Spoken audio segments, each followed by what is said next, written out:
Johnny Jackson, aka the Prince. Tell us about that relationship, because initially, she doesn't seem to like him at all. Well, she sees him. Her first glimpse of Johnny is sort of asleep and a bit dirty in a pile of Hessian sacks on the train, and she's in a terribly difficult circumstance. So I don't think she's particularly comfortable being there, and certainly not comfortable being with a man opposite her on this goods train, shoved on a goods train. It's just not a good place to be.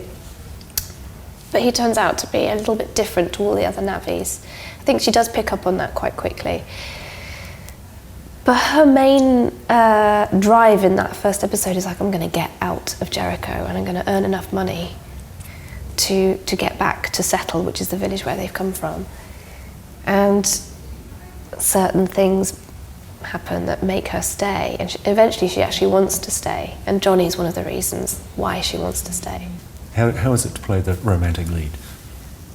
Well, it's a classic love story in a way. I don't think that they want to fall in love. They're not looking for love, certainly not consciously, but it happens to them. It's like an outside force. And I think Annie is similar to Johnny in that she feels this great need to survive, so she's had to bury the things that have happened to her. She's in a state of grief and shock, actually, but she has to survive, so there's no time for her emotional story. But love, I think, wants to release her from this idea that she has to just survive and do everything for everybody else. It wants her to be free, but they're not looking for love. So initially there's this chemistry and this attraction, but they kind of push it away, but it just comes back. And it's almost a compulsion in the end that brings them together. And even if it's not forever, it's been a good thing for them. They seem perfectly matched. Yeah, I'd say that they are perfectly matched, but they challenge each other. There's a friction there, but that's good. In the end, it's seen as a sort of warm thing. The chemistry of a relationship like that is key to a series, like Jericho. So what did you have to go through before you were cast or before shooting to ensure that was good? I don't think that's something that you can really do anything about. It's either there or it's not. Chemistry.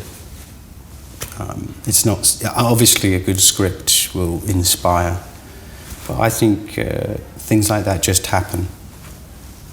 And it's either good or not. And I'm not saying that it's good or bad. People can make their own assessment of that. But I think chemistry between actors is something like chemistry between people. I don't think you choose to fall in love. You think you do. You don't think, I'm going to love that person. It's something that happens, and you sort of, there's a mystery to it, and I quite like that. Your secret isn't such a secret. Everyone else seems to have secrets apart from you. Your secret is, to viewers anyway, it seems to be quite apparent. What happens when you discover Johnny's secret? It's a huge shift in their relationship. And actually Annie does have a secret that gets revealed in the middle of the series about her husband. So, on finding out Johnny's secret, she already had some trust issues, and Johnny's secret, suddenly she's not sure who she can trust. And obviously she knows in his heart he's a really good man. He helped her out of this situation that she finds herself in with George. But it really changes things for them. And it's a strong relationship that will get through that initial meeting and that initial lie.